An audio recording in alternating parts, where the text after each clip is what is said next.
Hello YouTube and welcome back to the channel here today. Today we're here to watch 2 more episodes of the Apothecary Diaries. Very excited to be doing so. I believe they're episodes 17 and 18. Oh my god, shock horror, Mau Mau has been stolen. Or she went away. She's missing, and we need to go find Mau Mau. That's kind of our lead in here. Broadly, I think there's a bunch of interesting things going on below the surface, which we'll try to get into here today. First things first, YouTube comments. Or should I say comment, here from Kelvin. I don't think I've done this shill thing before, or at least for a while. If you want to comment, you should be a patron. If you're a patron, you can comment. So, I mean, if you wanted to talk to me, you could. It's up to you.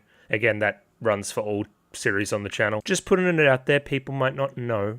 And yeah, moving on here with the comment. Regarding Luhrmann not wanting to come back to the rear palace, you say that like he'd have a choice in the matter. Well, I mean, yeah, but also, if I'm exiled from somewhere and then they come back and they're like, no, please help us, I'm probably not going to be inclined to help them either. Again, we haven't seen much of Luhrmann as a character, and I think it's purposefully kept vague why he's even been exiled in the first place. So it could be a lot more serious than it's being led on.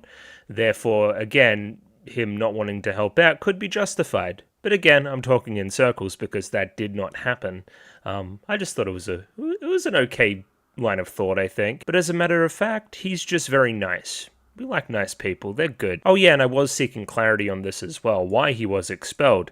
All Mau Mau knows for sure is that he was expelled on the orders of the previous Empress, because again, that would match timeline-wise as to who is in charge, if that makes any sense, because it's the reign of the previous Emperor. Again, she's just de facto leader, so she probably told him to fuck off and he fucked off. And then we get to the Mau Mau theorizing as to the why part. Arduo losing her ability to have children after childbirth, which only happened because he got pulled away to the other childbirth, Anshi's childbirth, happening at that same time. And it could have been a potential baby swap that Mau Mau mused about for a second, like years ago. So it seems like he was potentially the scapegoat for some unfortunate events that happened at the time. Not that we're particularly, I guess, confirmed knowledgeable about them at the moment. Well, I mean, it would be kind of poetic, right? Because this whole baby swap situation is to do with Jinchi as well, theoretically. It would be kind of poetic if Luhrmann was the person that took the fall for the reason why Jinchi even survived in the first place. Because if Jinchi stayed where Jinchi was, if there was a baby swap, he'd be dead to the honey. So there's kind of a poetry there that Jinchi is able to even survive because, again, Luhrmann did what he did and took the bullet, or whatever you want to say there. But again, the show could go in a completely different direction. We don't know yet, and that's half the fun. Either way, that'll do it for the YouTube comment here today, and we'll move on to shouting out the Patreon. As I said before, $6 a month, 1 week early. You can comment on all the videos. You can vote, double votes in polls. It's getting right about to that moment, probably that July month, where you'll actually be able to execute on that kind of stuff, considering we're 4 weeks away here with Apothecary Diaries, I think. So yeah, polls are upcoming. I don't know, it's up to you. You can pay me if you want. Many people have, such as Mickey Babbers, AJ, Bananarama Hamadama-sama, Capella, Chobo Ruby, Copley, Dapper Dwarf, Ed, Fancy Question Mark, Flo Nightingale, Fruit, Fusel, Gloria Tenebrae, Glyke, Greybeard, Guano, Gus N, Hans Peter, Almudly Anxious, Ika, Iwayuru, Yako Yavanen, Jacob R, Jami Boo, Joran, Kasogtha, Kelvin, Clem, Nosta, Cot Benjamot, Lick H, Lou, Marco San, Mistake L Chen, Molly Weinberger, Mr. Maniacs, Aussie, Panic, Pencil Sharp 333, Ron Lad B&K, Saint Lily, Sam1373, Skeleton, Tentacult Member, Waifu Overdose, Without a Net, Yuki Ali, Zach, Akumancer, Bin Shi, Voodoo Chili, and Aiden O'Brien. Thank you very much for giving me money. I enjoy the money. And yeah, just a broad setup. Mau Mau has been coerced? Let's say coerced into leaving the rear palace. Her whereabouts are unknown currently. The episode is called the Kitsune Village, the Fox Village, something like that. You'd imagine she's somewhere around there. There's also been a small time skip. We're theorizing maybe around a month, something like that, where Mau Mau has been missing for that period. I wonder how far along Gyokyo's pregnancy is. With that in mind, actually, that's another interesting wrinkle, considering that's pretty time-sensitive. There was also the broad discovery that the conspiracy in the rear palace was based largely around the clinic in the north, certain people retaining that information, throughout time, the people that have stayed there since Luhrmann was there in the first kind of instance, he was the one that passed out this information in the first place about what's dangerous in the rear palace and whatnot. Again, the irony there that he was trying to help people and that ultimately hindered people down the road. I think that's pretty astute. I like that. So again, Shen Lu, I believe her name is, in the clinic, she was teaming up with Sure, who was obviously that eunuch person, and yeah, they're plotting something, and they're getting Mao Mao out of the way because she's troublesome and she's smart. So this bodes poorly, because again, Mao Mao's the protagonist, she's the one that helps people in these instances. She's done it like fucking 20 times in the show. Getting her out of the way will probably increase the likelihood of one of these schemes actually working and somebody being affected. We also had a great scene with Lacan and Shisho, that's his name, where we're largely suspecting Shisho of conspiracy, of attacks on the Emperor's brother and whatnot. And also Arjuo is back and posing as Jinchi. Yeah, it's a lot to summarize, but again, you guys have been watching along with me. These are just some things to keep in mind as we open up on episode 17, which I will do right now. Hello, I am White, and that is episode 17 of the Apothecary Diaries, up there ready to go. 23 minutes and 59 seconds. Sync up accordingly with your own copy. I have the Crunchyroll version, and again, there's a picture-in-picture version in the description below, regardless. Let's give this thing a 3, 2, 1. Radio, 3, 2, 1, go. And we're back.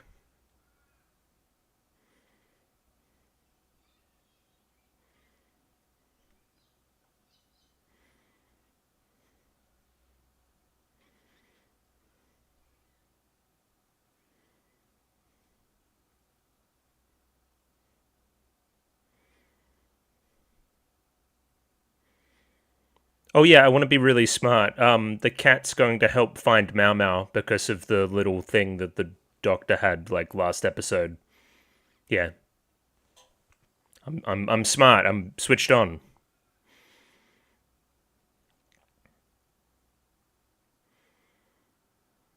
I don't really know what this Fox Village business is about either, nor the person with the big nail, but you know, can't win them all.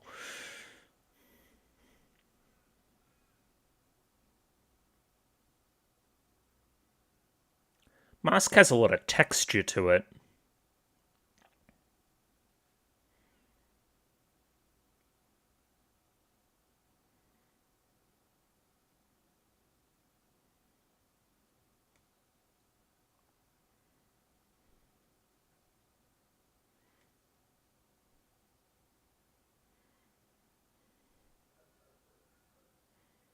Hairpin. Remember the hairpin too.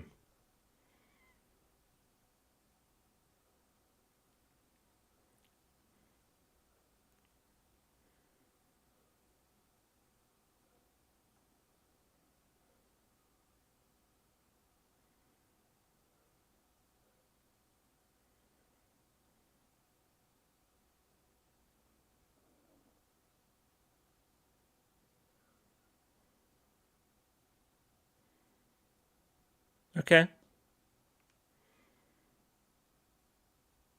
Well, I mean, she didn't really tell anybody that she was going to the clinic. She kind of just rushed off. So we don't really have a lead there.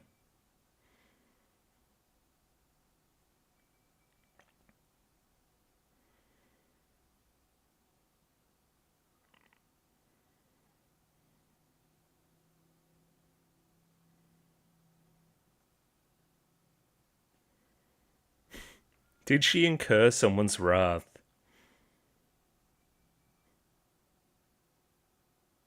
Well, that's not directly related, but it could have been.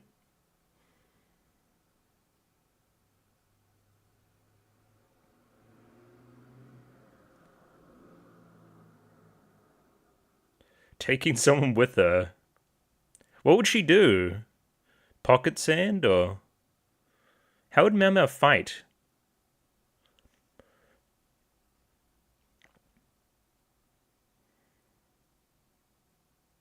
No.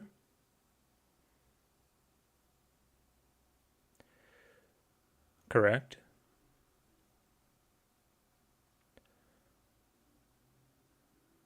Okay.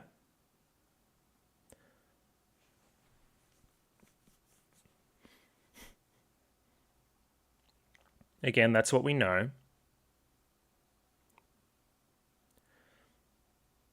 It's kind of fun because we have to put together the mystery that Mau Mau already kind of half solved.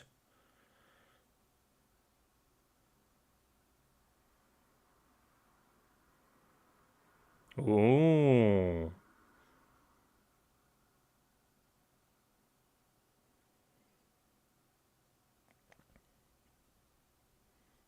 You in the bathroom at the time.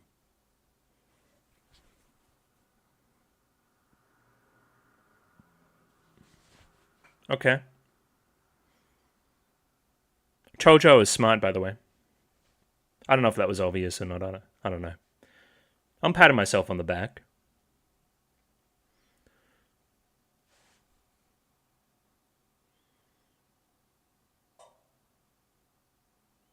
How'd you know?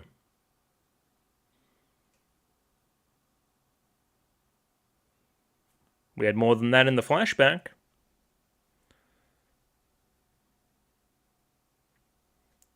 Well, having like Mau Mau's dad here to help is probably very helpful.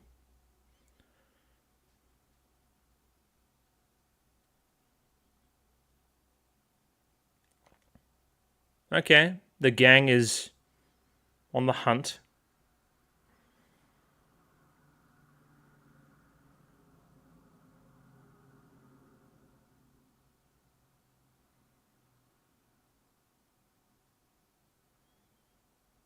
Mm-hmm.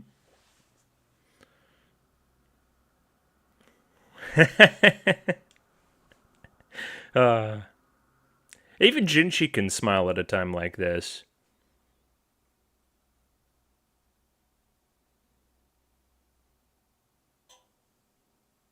You gotta be more specific. Don't say I found her. I found the cat.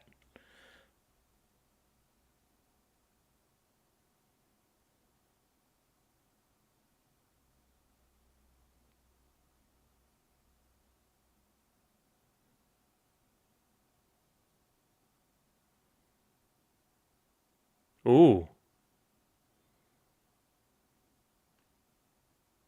As a hidden message?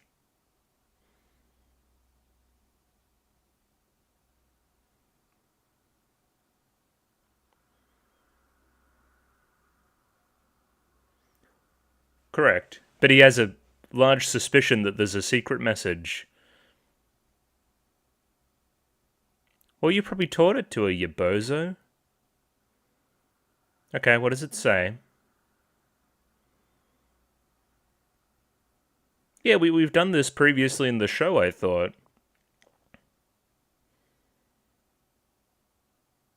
Sake.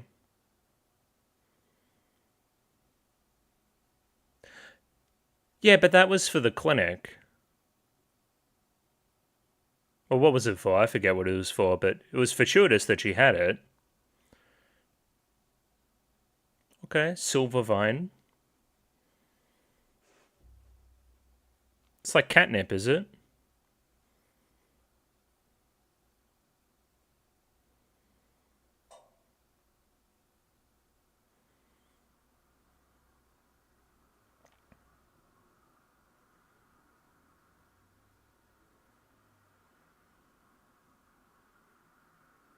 Yeah, there's the colorblind one. You should know that, Luhrmann. You've been there before.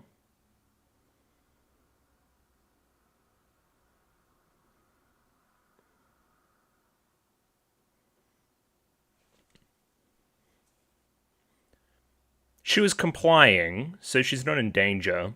Well, she might be in danger. You're very calm, dude. I'll give you that.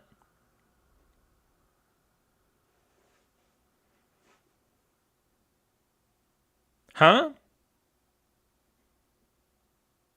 Oh, yeah, right. Yeah, okay. Fair enough. I thought that was previous to this, and I was like, you were... She shouldn't be... Okay, Jinchi. Lock in now.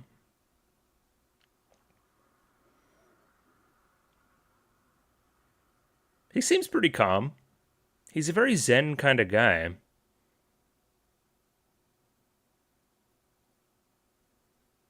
Ugh. Wow. Correct. I can never look stressed. It's not proper.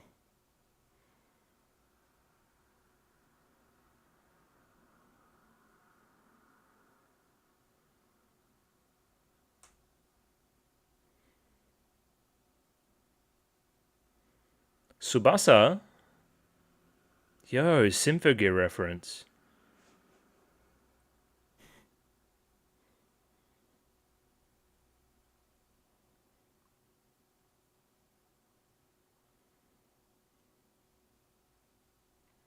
This must be hell to translate. Kinda. I think most of the audience could put it together. Sui?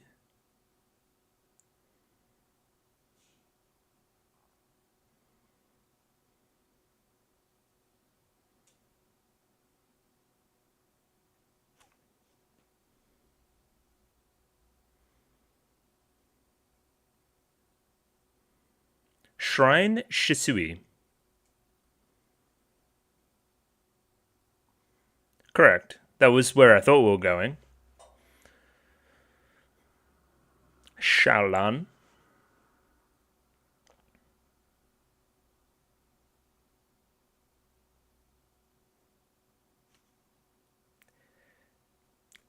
I mean, again, my suspicions about Shisui, Jinchi probably shouldn't see her. Because that would put two and two together. Okay. Yeah, we are on a ship. I'm fucking goated. I'm so good. Oh, hang on. Wait, you're here too? Oh, hell no.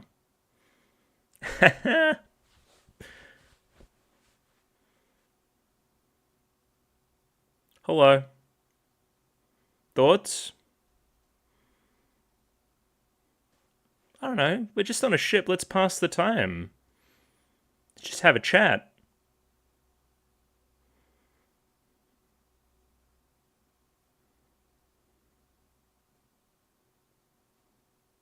They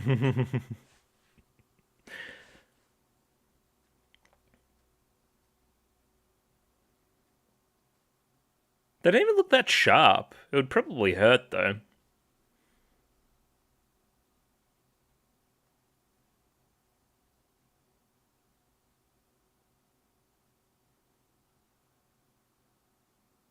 Oh, so this is when you did it. How do you not spot her doing that? Anyway, whatever. Cute. Very quick thinking.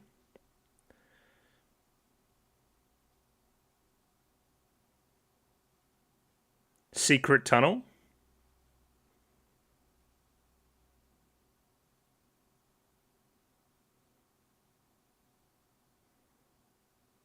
Okay, yes, boss.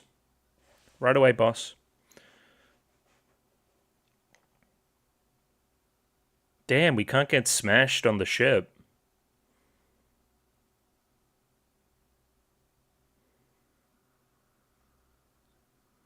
Oh yeah, I guess that she isn't in her like Mau Mau costume.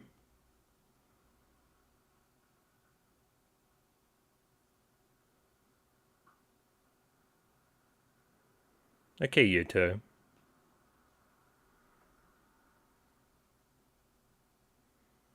I mean, she's been kidnapped. It's probably not ideal.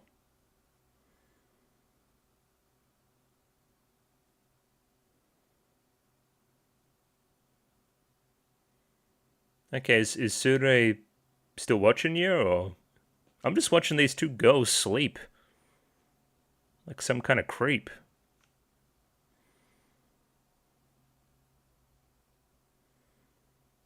From here, we're going to the Fox Village.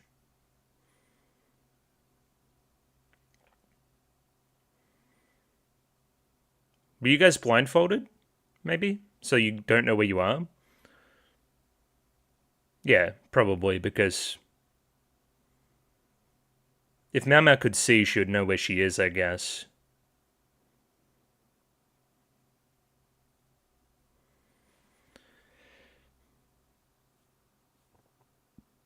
What are you freaking out for? What the fuck?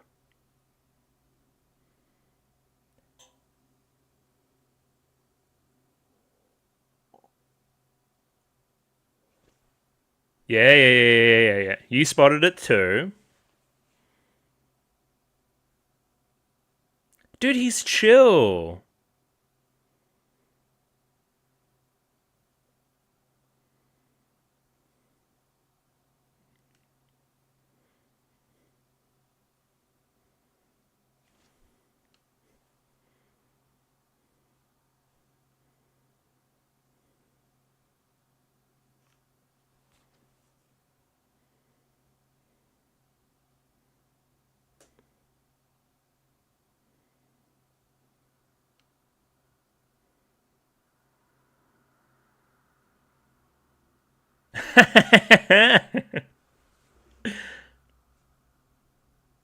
Yeah,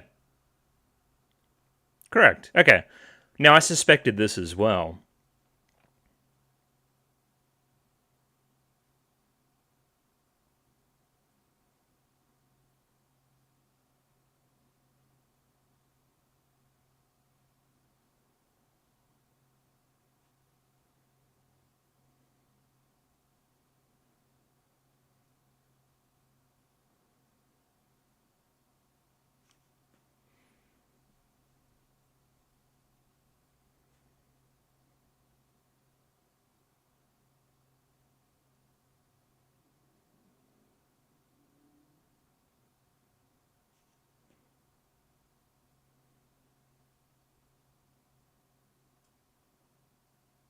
Got your ass. I mean, you're always being sus. Sister! Hey, yo.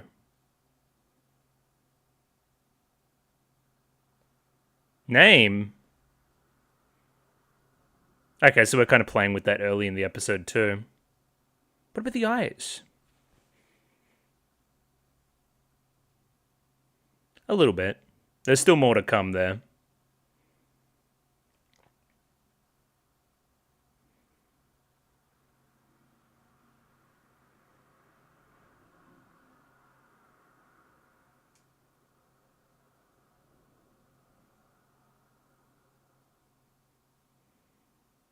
Well, no. I think you're smart in your own right, and they recognize that. Okay. Good point. What's the snake business? What do you reckon that's about?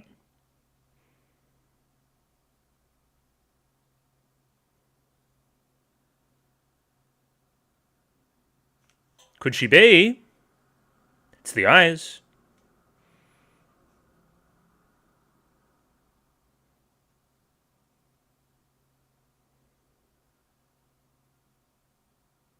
Backgrounds are really nice.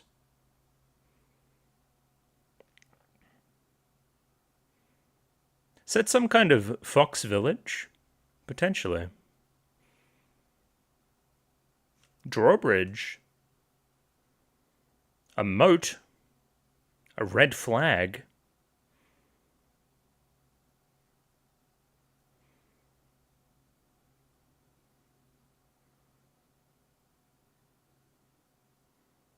It's kind of cool. It's like this like secret society or something.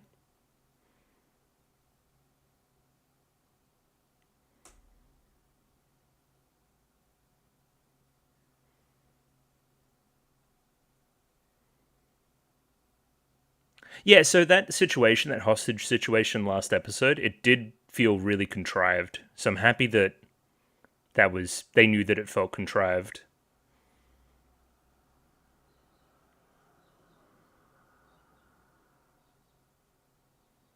Oh! Oh! Oh no! Not her! Anybody but her!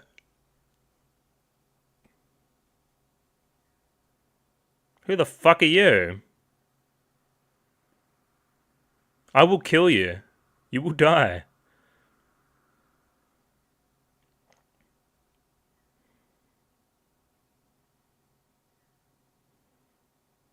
Kyo. Sister? Sister? Well, they're clearly siblings. Unless it's like a, older female friend or near-chan thing.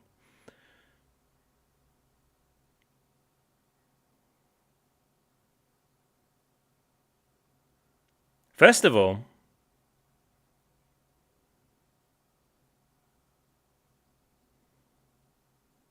good ones? The hell are you talking about? Okay, do you want to explain yourself, Sure, or not really?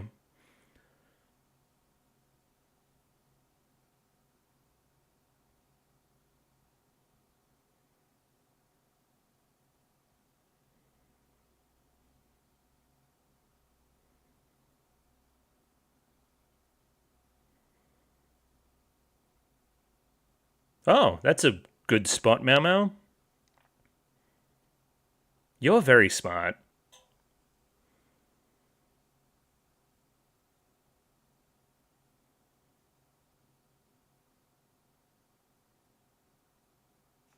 Whatever you say. This little kid's gonna blab or something, I swear to God. Yo, wheat. Masks? Bochan.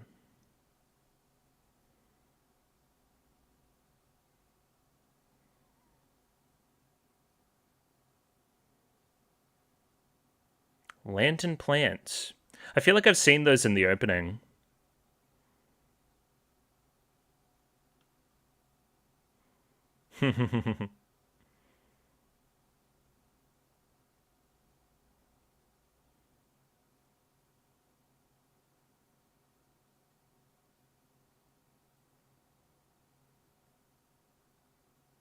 There you go.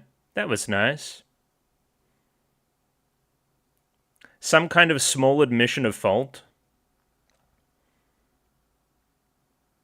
Damn. These spires are really wholesome.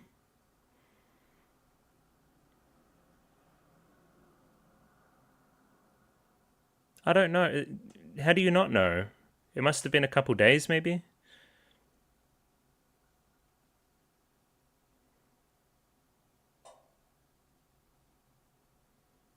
Some kind of secret tunnel. That would be correct. Okay, yeah, that's pretty suspicious. Should we look into who that is, maybe, or...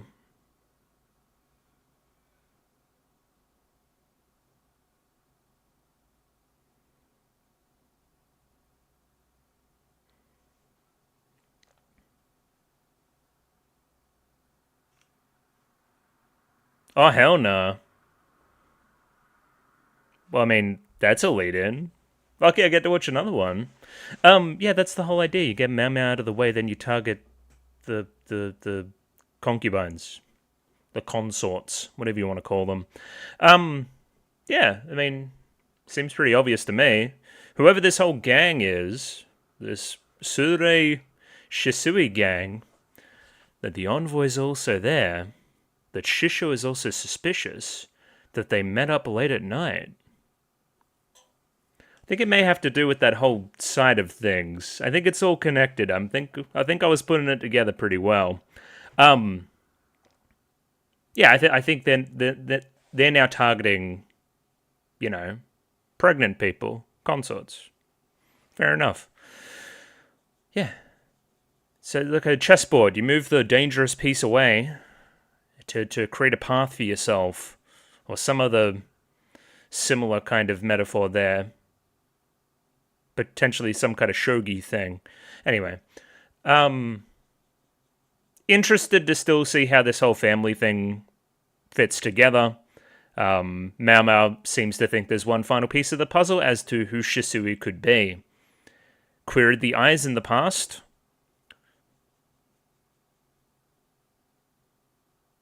I didn't think about how obvious the name connection was, too. I guess if I saw them written down, potentially that would be a thing. Okay, it's all happening. Stormclouds. Lantern Plant is the name of the next episode that I'll bring up right now. Let's go do that. Radio episode 18, up there ready to go. 24 minutes flat on this one. Sync up accordingly with your own copy. I have the Crunchyroll version, and there's a picture-in-picture version in the description below for your viewing pleasure. Let's give this thing a 3, 2, 1. Radio, 3, 2, 1, go. I fear for Gyokyo's life. Or at least the kid.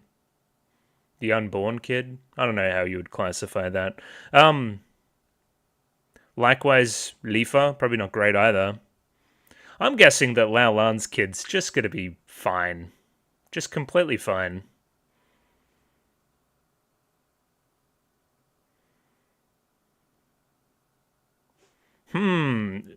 What would a... Why would a party that is targeting all of these kind of potential kids around the rear palace, why would they also target Jinshi? Anyway. What is the lineage of power here? Who's in charge at the moment? Who would be in charge later on? Anyway. Not to talk about it, it's fine. I'm sure it's nothing.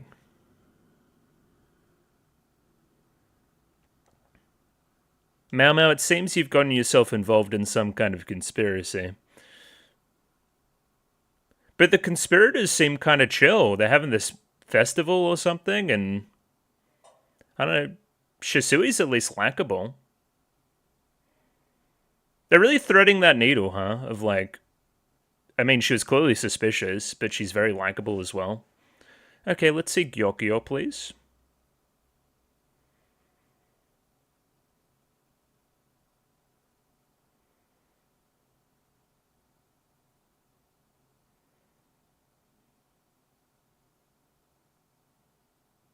Okay, no, alright.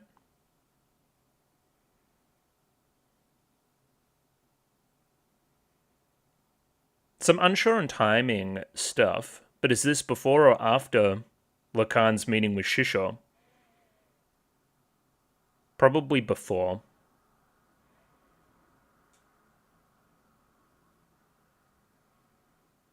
I mean, Luhrmann's here. He seems pretty under control with the whole situation.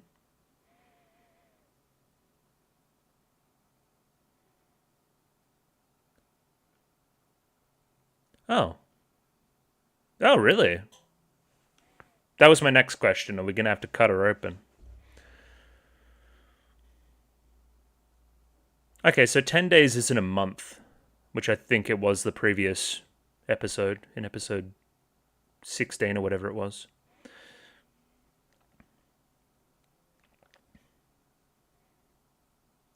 You can fuck off out of here. Rat. He's so useless. He's funny, though. I like him.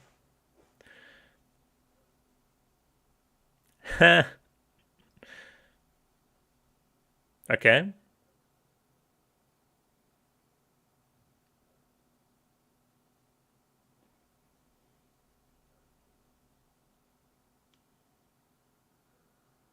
Yes. Please tell me, Gao Shun.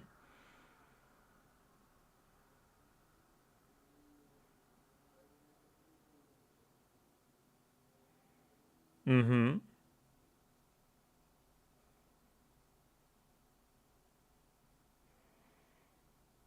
Smells of a conspiracy.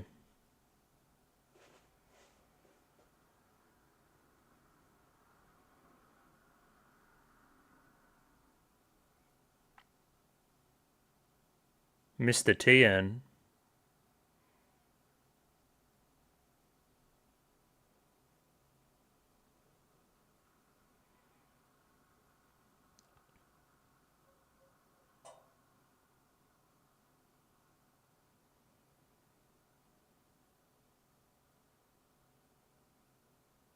Oh.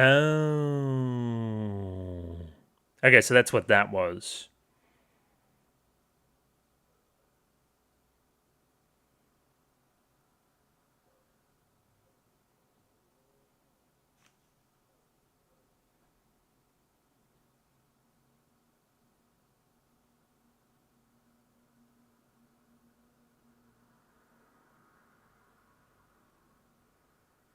Damn, that seems like a terrible situation that happened back in the day.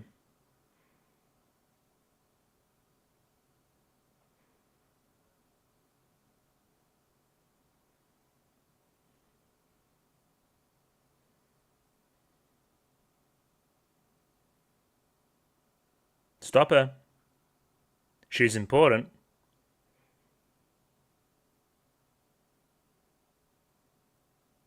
Oh, I remember that. That was from ages ago. Keen knows.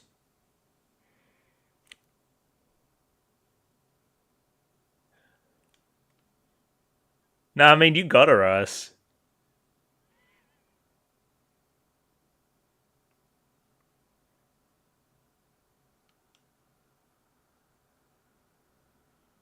You can turn that shit on. Kind of like a mask. Ooh. Ooh. Yo, that's terrible. No! Jinchi! I know! That's so bad.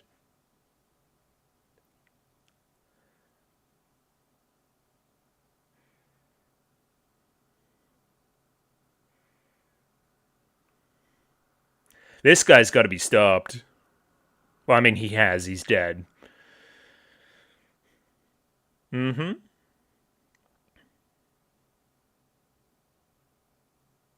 Mm-hmm.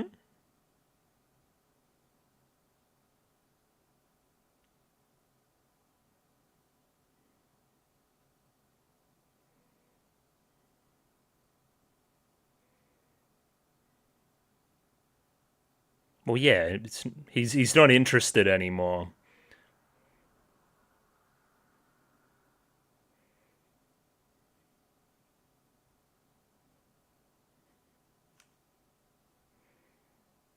This is terrible, man.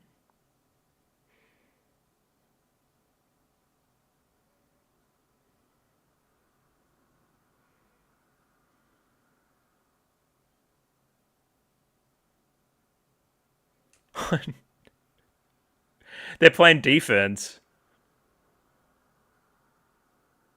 Have her killed.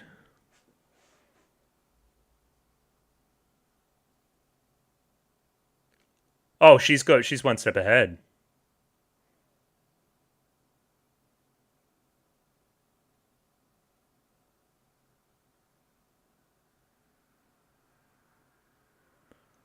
I didn't mean to, bro.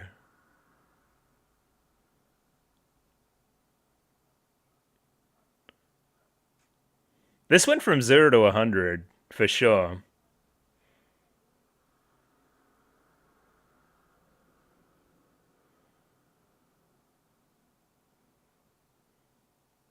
I mean, it's not casual.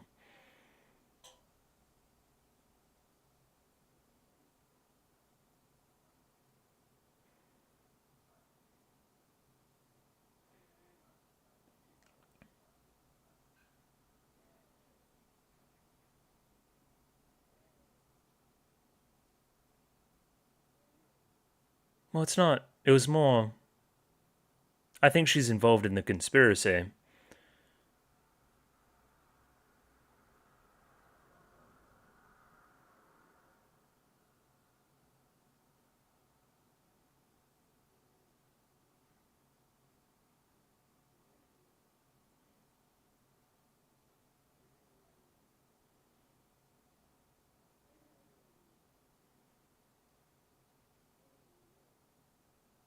Damn.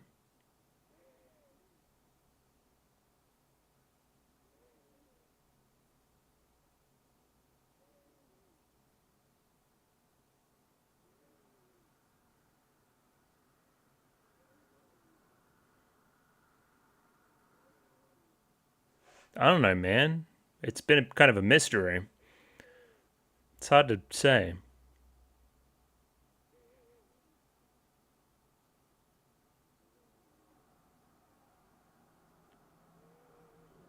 Yeah, quite the location for it, too. Really, really fantastic scene here.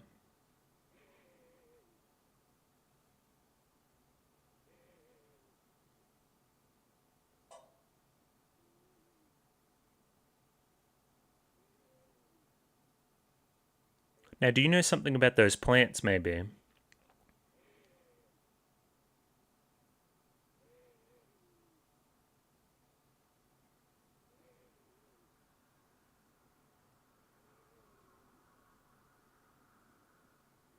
Alright, he's locking in.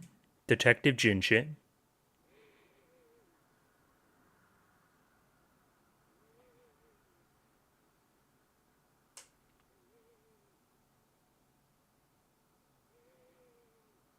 Oh. Oh, so this is coming back too.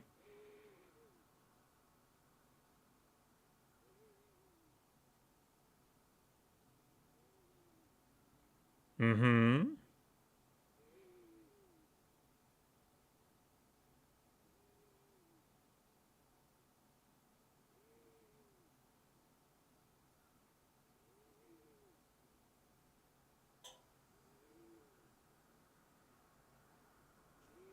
That was a heavy implication too.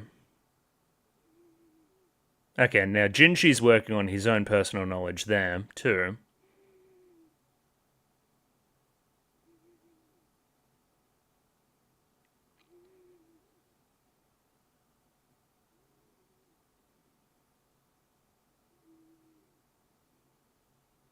Yeah. Mm-hmm.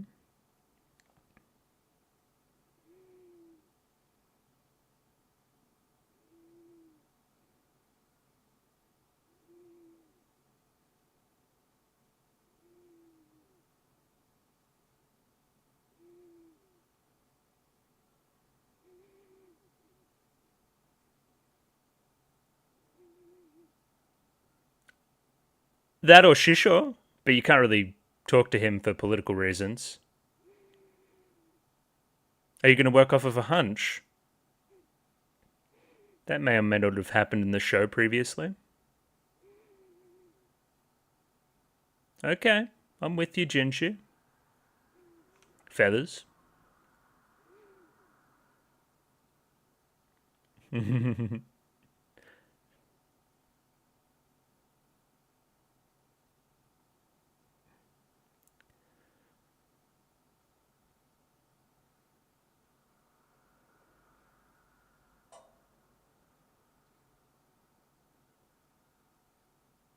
Ooh.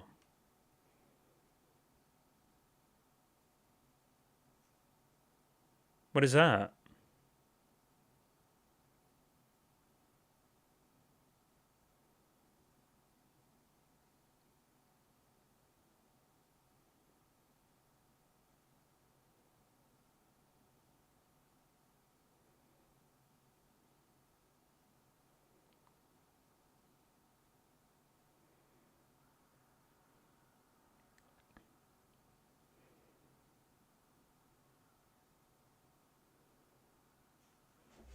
What's happening here?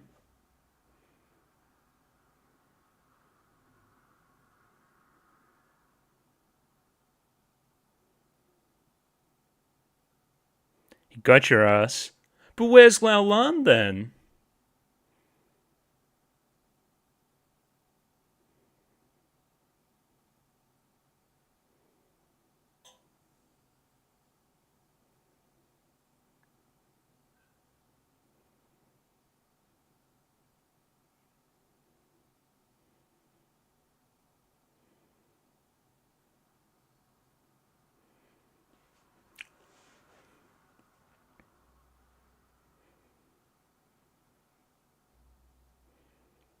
It's a truly a mystery. Well, fucking give me the details then. I caught your ass. Come on now.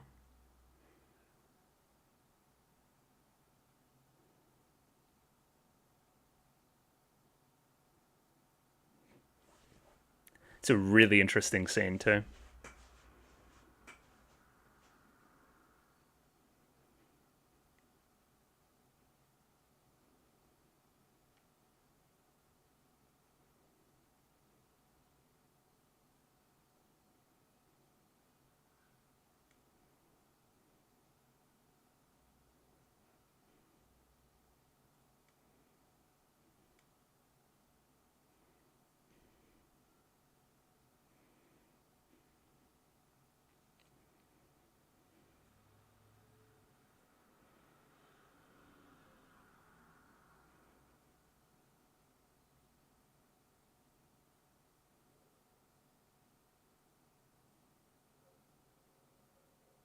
She will die.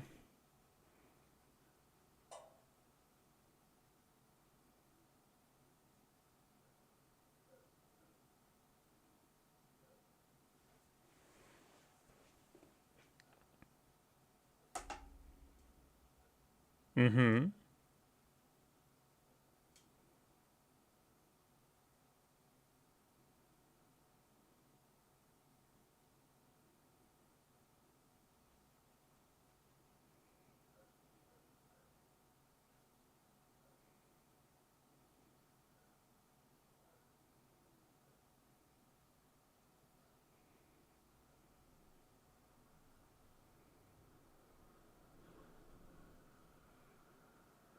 It's really hard to say.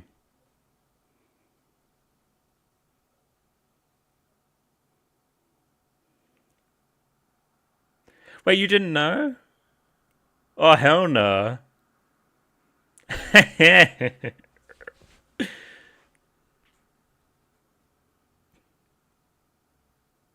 It's funny to think about how creepy this guy was, and now he's just.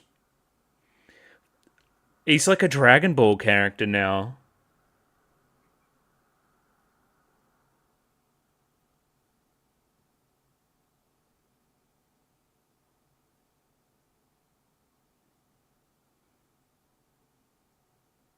Probably.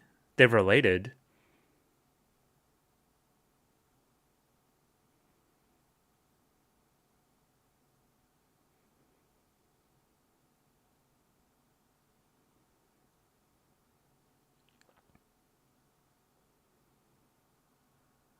Can we question it now?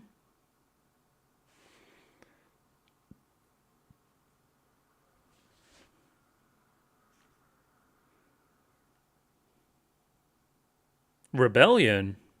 It's a strong word.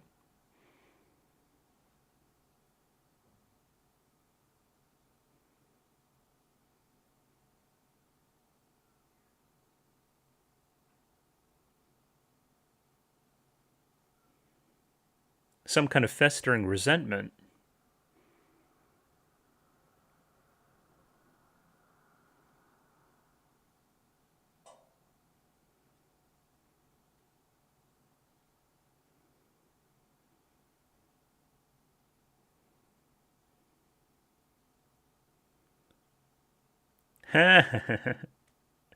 Lacan's doing that, right? Who? I don't know. I don't recognize the silhouette.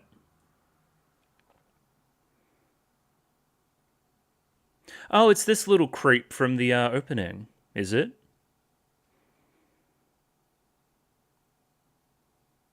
He's got a gun.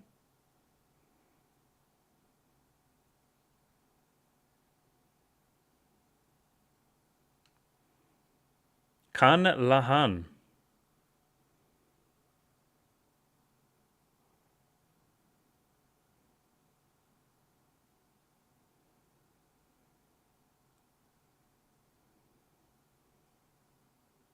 Ooh. So I was kind of right in my suspicion from a long time ago. From the opening. I was like, is that a sun? Kind of is a sun. What is it? Alright, you're a creep. Nah, I'm off him.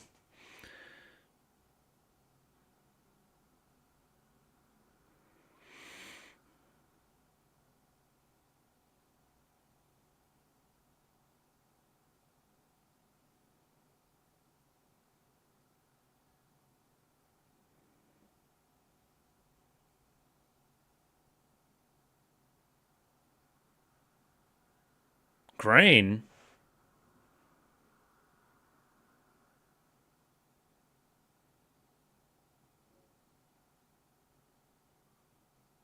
Tetsuo?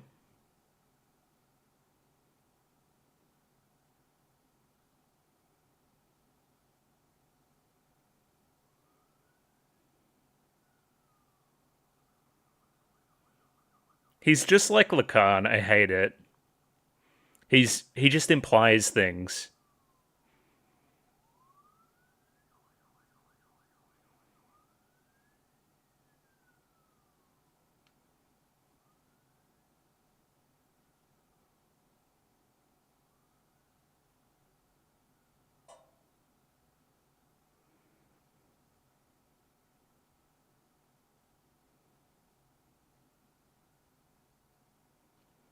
Where did we see grain before?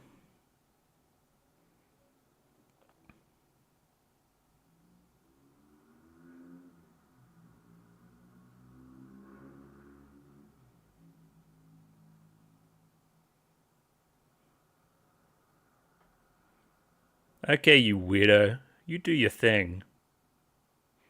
He's very accountant coded.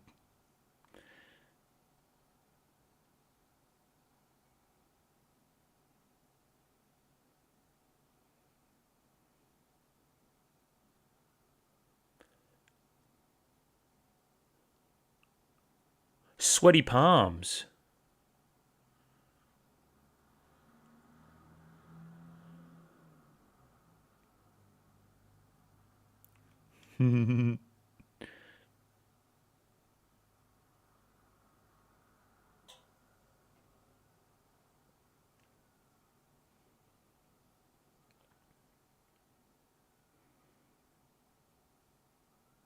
Okay. Yes, sir. Right away, sir. Yeah. I thought we were just about there. Which makes this quite curious. What is our lead-in going to be? The night of the festival, maybe?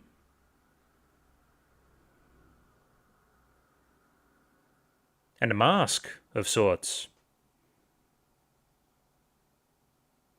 Kind of like how somebody would use makeup to obfuscate who they are. Okay, I mean, the show hasn't said it. I was waiting for the show to say it because they've been heavily implying it. And I've been heavily implying it for at least a couple of weeks now. I don't think that Shisui is Laolan's sister. I'll say that. I'll leave it there. Which was my initial suspicion, something like that, or one of the myriad kind of ladies in waiting that she has. I think she may be a little bit closer to home. Which again, if you're putting the kind of family tree together, why are you then calling her sister? I don't know. There's a lot there that I kind of need to break down into like another little family tree situation, much like the royal family situation from before. I'll probably get a Google Doc up and do something like that again.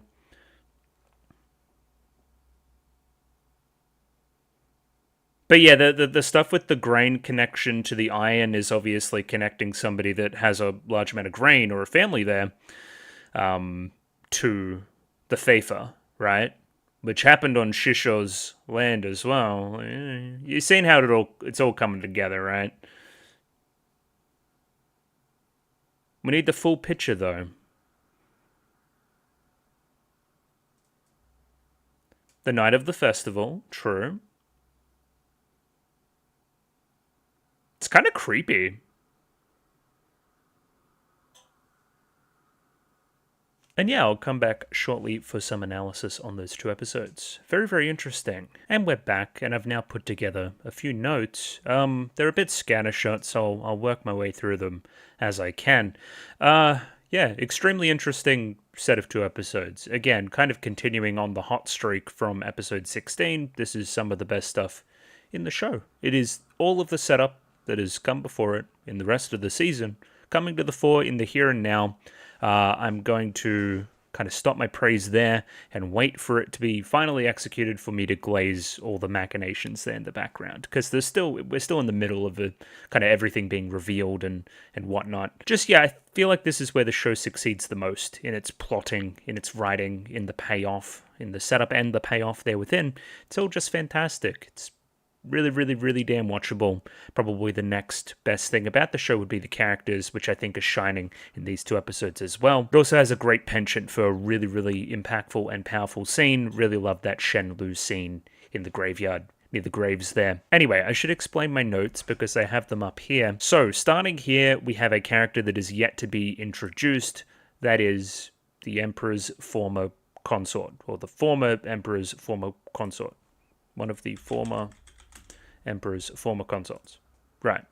Not confusing at all. It's the lady with the finger. When yet to see her, she has a connection to Shisho. She ended up being kind of palmed off to Shisho, I believe. From that, you could probably make the understanding that, hey, if she's a former Emperor's former consort, she's probably was very young when that occurred, and then kind of outgrew her usefulness for the former Emperor and then got palmed off to Shisho. I feel like she's the person that's behind all of this. She's got a pretty iconic design too with the little finger. I'm ready to see her. I think that she's going to be awesome. So again, this is the connective tissue as I go into a little bit later on. It's all to do with the former Emperor and his, I don't know, preference of girls. And yeah, so it's pretty bad. Let's put it that way. Yeah, it's hard to talk about. But I believe that they would harbor resentment for the man, and it may unify people harboring resentment for said man. So either way, she hooked up with Shisho, fair enough. That's the implication, is that is now Lao Lan, because Lao Lan would be the child of Shisho. Fair enough, fair enough. Somebody who is now, again, a consort of the Emperor. Now, the interesting detail before that we shan't forget is the colorblind connection. So I don't know what that means there for Shisho. Again, we're going to have to see. But let's talk about the elephant in the room as well. I believe episode 18 basically confirmed it. Lao Lan is missing at the same time that Shisui is missing. We're heavily implying a large-scale connection there. A girl named Shisui was never on the register. I was already suspecting that it had something to do with Lao Lan's side of things. I was suspecting a sister of sorts. No, it's just Lao Lan. Again, okay, if I was to tier my theories, I'm going to tier them like Lao Lan's sister, and then my crack theory was that it's actually Lao Lan, but I had no evidence to prove that yet. It would work fantastically for a character that hasn't had a lot of dialogue in the show and has been kind of purposefully hidden and obfuscated. It would also make sense that, again, that scene at the baths where she just kind of fucked off when kind of Lishu came over. Yeah, that makes a lot of sense now. Again, they've been in the same room a lot, learning about dirty techniques from Mema's books. So again, that's all fitting nicely. I'm pretty sure, again, it's yet to be confirmed, but I'm pretty sure that's what's going on. Again, I'm going to trust my gut. I trusted my gut with the whole Sure thing, and I was correct. Speaking of, I had my suspicions that when this was brought up, it was Sure as well. This kind of got talked about in the Anchi stuff from memory, that there was another kind of illegitimate child there that had a claim that they kind of flicked away. And again, the word was that it was some doctor, they said. And then Tai-Ho, who was also the lady that was telling the spooky stories or something, there was something going on there, and then she tried to kill a bunch of people. Either way, that's Sure. Now, what I'm misunderstanding is they call each other sisters. How? That doesn't make any sense to me. We seem to have 2 distinct families going on here, unless we get creative, and I'm not sure I have the confidence to get creative yet. There's also another kid. Don't know what that's about. But yeah, this was already flagged as suspect. This is a hunch, but it's a pretty strong hunch. I don't know. I'm struggling to put it all together at the here and now. Again, there's going to be a rewatch here where I try to put this together a little bit more. I could also go back to that Anshi episode and get some more specifics about this too. And again, the show is clearly going to tell me at a certain point. It's not something that I need to be kind of hung up on yet. It's obviously still in in the kind of process of cooking, of coming out. Either way, it could be a sister in the fact that they all share this connection. In that way, Shenlu's also a sister as well. They all share this festering resentment from the former emperor who has now passed away, and that festering resentment never got closure, so now it's passing on to the current administration. With that in mind, a big part of my theory was that they were targeting the new kids, right? The babies. I don't think they're targeting the babies, because it seems that Gyokyo's labor went off without a hitch. It seems like it was fine, which tells me who was the actual target in their plans the entire time. I wonder. It may have been the same target as about this point last season, and that target is Jinshi. So that's what I think this stealing Mao Mao business is about. We've stolen Mao Mao as a way to draw Jinshi out. It's a tactical move. We've moved somebody that he really loves away. He's going to act emotionally. He's not going to act in his best mind, and we're going to assassinate him at that time. That's what I feel like they're trying to do here. Again, Mao Mao's under the impression that she's been stolen or that she's important based on that connection to Lacan, who is another big player in the Rear Palace, or in the government overall, I guess you want to say. I don't think that's the case. It's Mao Mao's connection to Jinshi that's important. Again, they know who Jinshi is, they know his true identity, they also know that he shares a striking similarity, looks-wise, to that former emperor.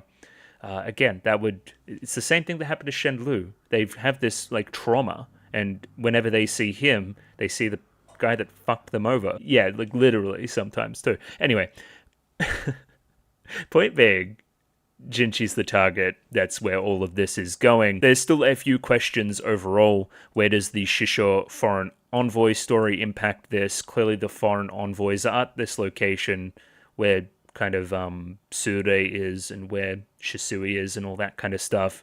You would imagine that Shisho's there too, considering he's also missing, I believe. So that's obviously going to come out in the next couple of episodes as well. I'm getting very close to catching up now too as well. I believe... Please let me know what episode's out now, but am I gonna make it timing wise? Or am I gonna need to do the last two as kind of 1 week each? It's very close there. It's touch and go. Either way, where does the Shisho Feifa story impact this as well? I just believe that it shares a similar motivation, which is we want to assassinate Jinshi. And again, that's what Lacan is suspecting. Lacan's kind of all over this Shisho connection, where kind of Jinshi's more concerned with the other stuff. Now, there's another couple of curious questions here. How does the Shisho connection to Anshi impact this? Now, they were implied to be close. That was the whole kind of lead-in for Shisho when he was first introduced as a character, is that he had a connection to the Empress Dowager. So, how does that impact things? Does that have anything to do with the color blindness idea? I don't know. It's a really weird one to me. I think that's still cooking, and I'm not quite sure on it. Another connection is that Shisui had a high opinion of Anshi. Now, this could just be the fact that Anshi is also a victim of the former emperor. So, again, she's a proud and something woman, because, again, she went through the same thing that all of the other people that have kind of pass this stuff down to me have gone through as well, all these people that I'm connected with. Another thing I was waiting for is this tunnel and its connection to potentially where Lao Lan was as well. We haven't said that explicitly, but it's a kind of a curious way to sneak around, even if Lao Lan could go to the docks and then change and then become Shisui. So that could be a thing too. But again, we're going to rewatch here. I could be wrong on some of this stuff, because again, I've only watched it through once. But this is what I believe here and now. I don't know. This seems plausible to me. The big question is this. I still don't really understand that at all. But anyway, let's rewatch the episodes now. Very interesting. I'm in. This is cool. So one thing, I just wanted to have a quick look through this opening once again. We're definitely building up kind of these two families as a contrast, right? It was like a blue into a red. That's something, right? And then obviously Shisho there. And then, conveniently enough, that would be Lao Lan in a mask. Potentially Lao Lan is hiding one's identity. That mightn't even be Lao Lan here and now. It's hard to say. Yeah, can we explain the snake thing too? What's the snake thing? I feel like the snake thing was in the show previously too, but I can't remember where. Yeah, weird. And then kind of we have, this lantern plant here next to the flower in front of the grave. Okay, so that's what that is, visually. And then that clear connection that I found before between Lishu and Anshi is being shown there too. Holding hands with a baby, don't know what that's about. Don't know what that's about either. Blue roses are interesting. The hairpin. And then Mao Mao's eyes being opened and a door being opened too. Gotcha. I'm happy we did this. Again, it's a hunch, but it's a pretty strong hunch. I was ready for Lao Lan to have some personality. It turns out it was there the entire time. Wow. And again, she was being built up as a kind of foil to Mao Mao. It's very funny that I had that Lao Lan was going to be a foil to Mao Mao and that Shisui is also a foil to Mao Mao because they're both the same person. Anyway, I feel like that's really smart writing-wise. Something with the makeup too, which was a clear connection from Season 1 to Mao Mao's use of makeup. Again, she gives herself those freckles. She's hiding something in plain sight as well. It's all coming together. I like it. Yeah, what is this? What is the bug connection now too, though? That's kind of curious. Yeah, again, we're going to get more backstory there pretty clearly. Probably learn about this snake thing too. Oh yeah, the one thing I forgot to mention as well. Let me bring it back up. There's one way this could make sense, and it's the same way that a lot of things have made sense from the Mao Mao side, and that is adoption. That could be what's going on here for sure. Like, hey, Sure, you share our plight, therefore you get adopted into whatever the fuck's going on over here. That's how this could make sense, for sure. Because, again, they don't look similar either. Fucking Shisui and Sure don't look like each other. Again, they could be adopted sisters. Notably, here we also have this grain, which was part of the connection to the whole Shisho side, as well as the fingernail lady, which, again, that's all connected now, we know that. Also, I mean, I'll talk about him more during his actual scenes, but, oh yeah, this insignia in the background's cool too. Anyway, he's just little Lacan, and he's also Mao Mao's half-brother, kind of, through adoption. It's weird. I kind of want these two to meet up. I feel like it would be a bit of a fucking laugh. I don't know. He's kind of funny. Yeah, I mean, it's very funny how this guy was clearly the worst person ever, and then he face-turned, and then he's now just, like, funny. He's like a funny side character. I mean, he wasn't the most evil person ever. I just suspected that he was a rapist, but he's not a rapist, so... Again, that's from my early suspicions about Lacan, so I should get rid of that stuff. Okay, should I talk about the other elephant in the room, which was the production at certain points of this episode in particular? Not great. Again, it's been long forecast that the production here is probably going to dip, that they should probably take a break between Core 1 and Core 2, which they have not done. Again, I think that the story is more than making up for it. I'm definitely still enjoying the show. Could this thing be transcendental if the production was also keeping up its end of the bargain a little bit more? Yes. As it stands right now, it's merely just amazing. So, I mean, it's disappointing, but the product's still really good. So, yeah, again, it'd be a harder pill to swallow if this was a more boring episode or something. It'd be something I would, like, pick out a lot more. Like, look at this stuff. It's just a little bit flat here. It's another really flat, wide shot. Not a lot of movement here on the characters. It's another really obvious one. Look at those lip flaps, man. It's another really obvious one. Again, I don't want to be a stick in the mud about it. It's fine. We're not dwelling on it. So much happens in this 2-episode chunk. It's hard to treat any of this early stuff with much respect at all. We just get to the much more interesting stuff later on.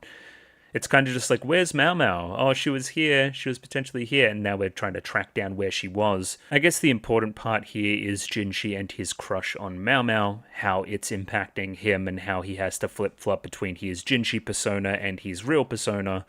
Again, like, which one's even real at that point? I know that I truly care for this person, but I can't show my hand, but I'm forced to show my hand. But yeah, that's the fun stuff. That's the character level stuff that's really cool for Jinshi. And again, Gyokyo normally plays with that a lot. She's like, oh, you like her, ooh, like that kind of side.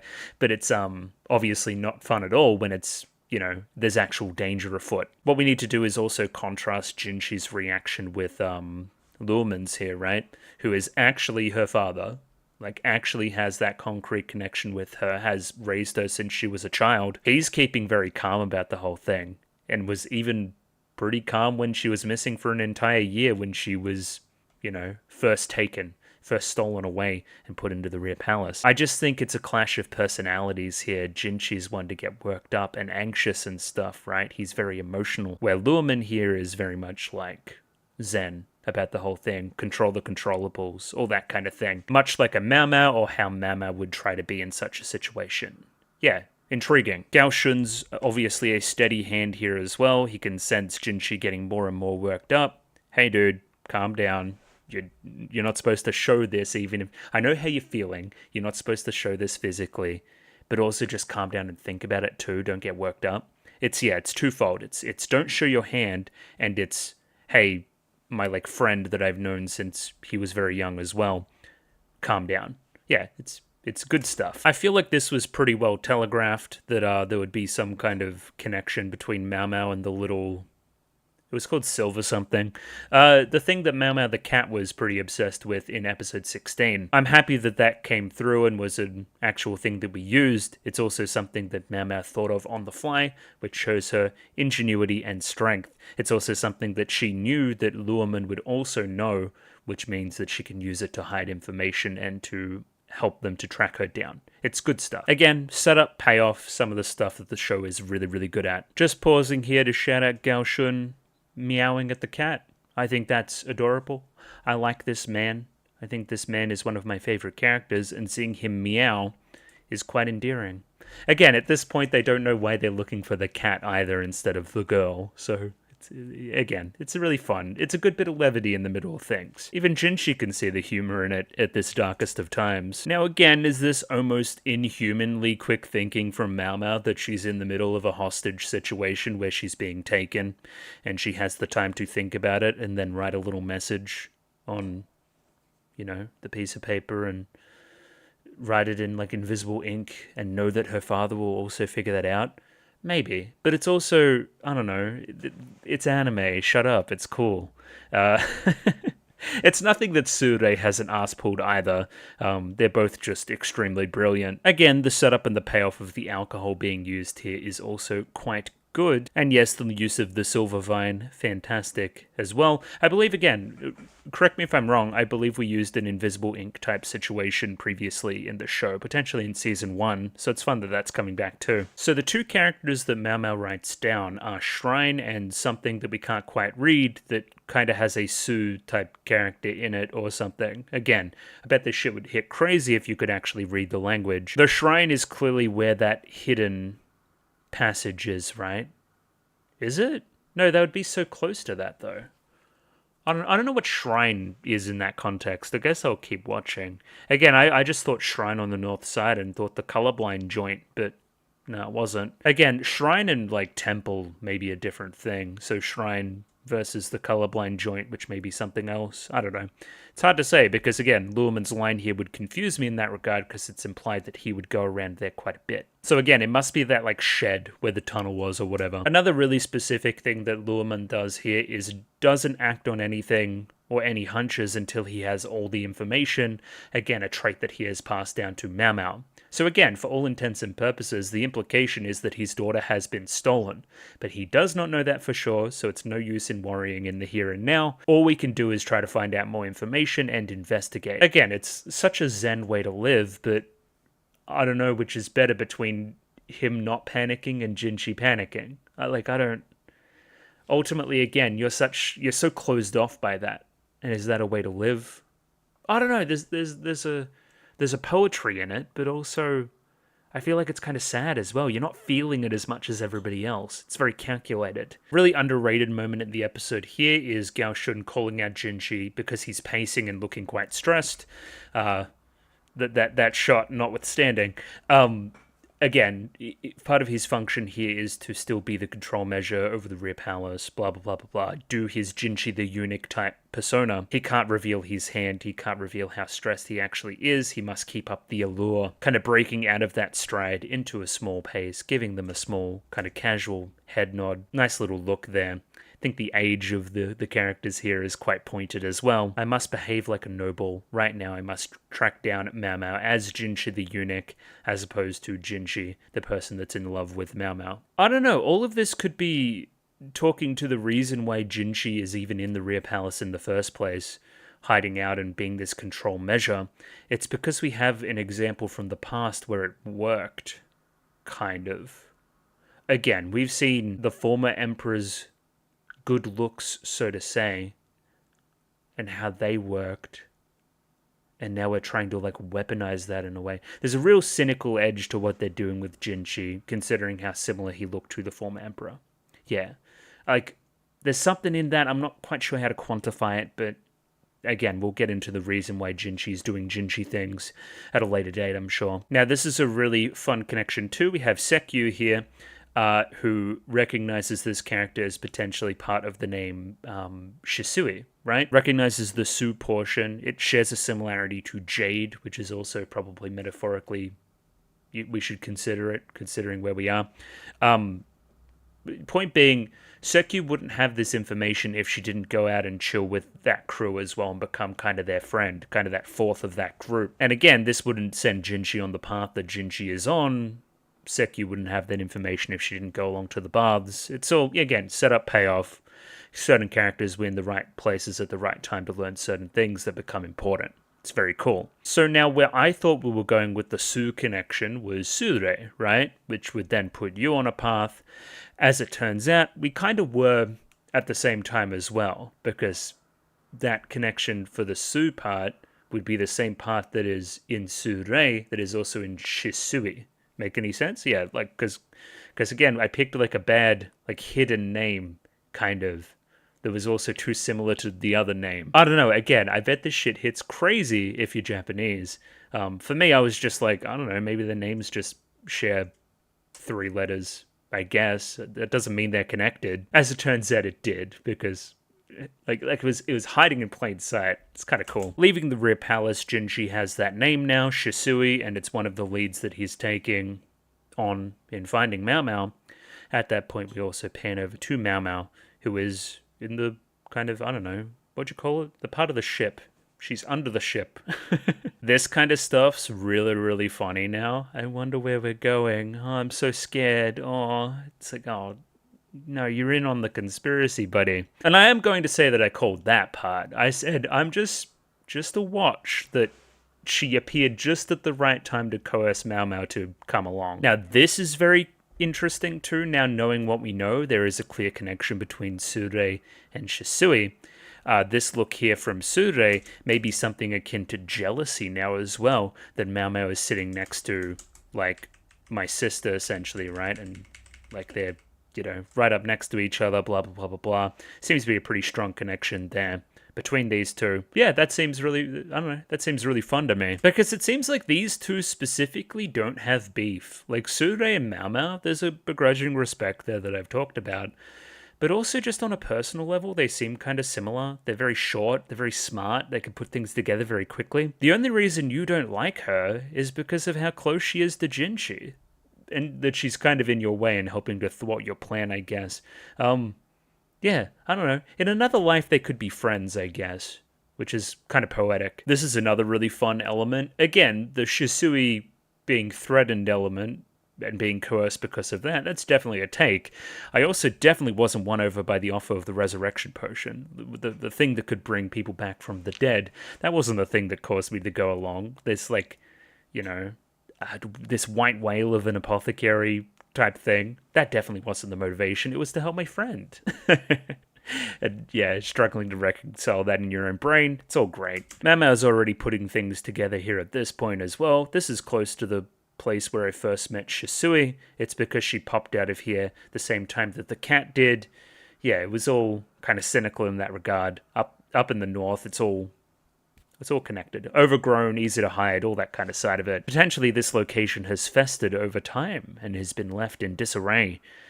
I don't know if there's any kind of concrete connections you can make there to anything else that's going on in the narrative. I don't know. That could be a take. And yeah, looking at it now, this is pretty clearly a shrine.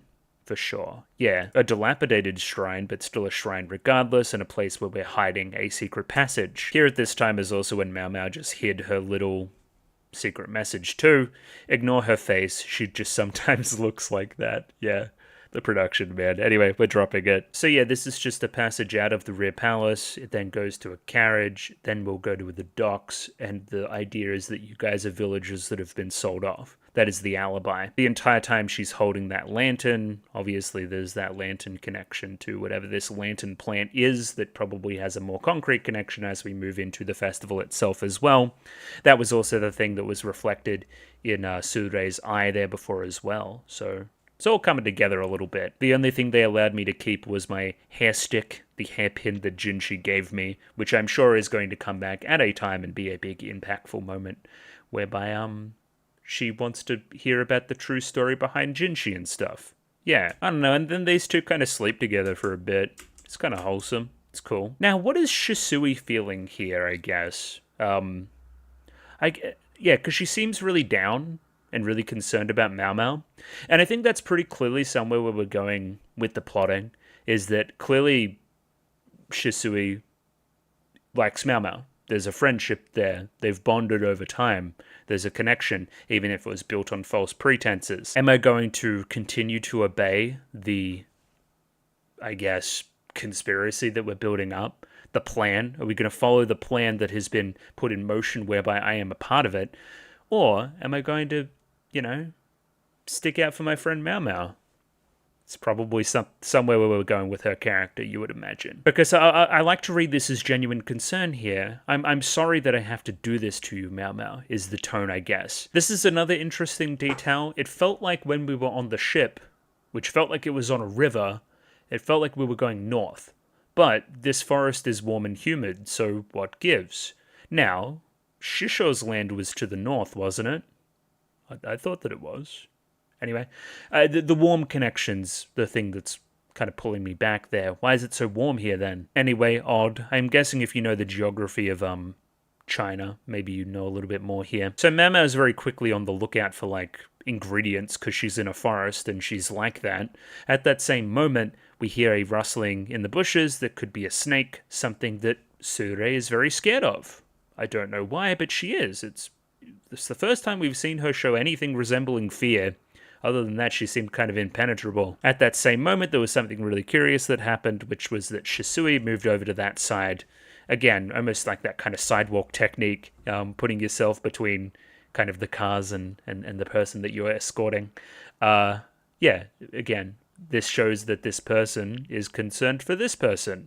That's odd, considering it seems like we're both being taken hostage. Like, the snake thing must be pretty serious if, because again, Surei's nothing but smart.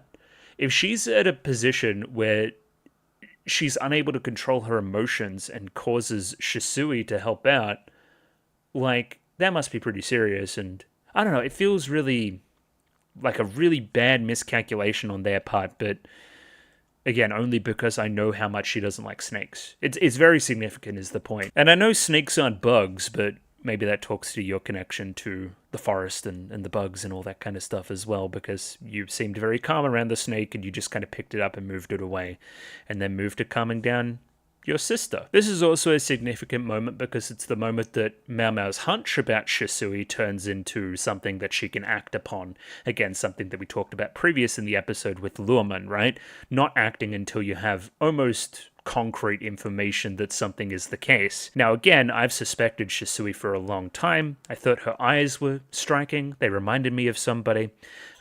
She seemed to be well educated. Began writing in that book, knowing how to read and write. This was all curious considering she was meant to be just a servant girl. This final connection to Surei, and again, this infers that she's part of the conspiracy as well. This is the part where I can actually act on this information. I think that's very cool. I like how Surei is still trying to fight back. After all, the strategist's own daughter is a servant too. That doesn't mean that noble children, people from noble birth, can't be servants as well, because you yourself are an example to the contrary, Mao Mao. And then Shisui's kind of like, yeah, no, we'll stop doing that. Let's actually reveal what's going on here. You're really sharp, Mao Mao. That's why you do that to confirm. Now, what I want to hear here is the word that she uses for her big sister here, Ne-sama. Okay, a lot of respect there. Clearly, my dear sister, that's what we're using there to translate that.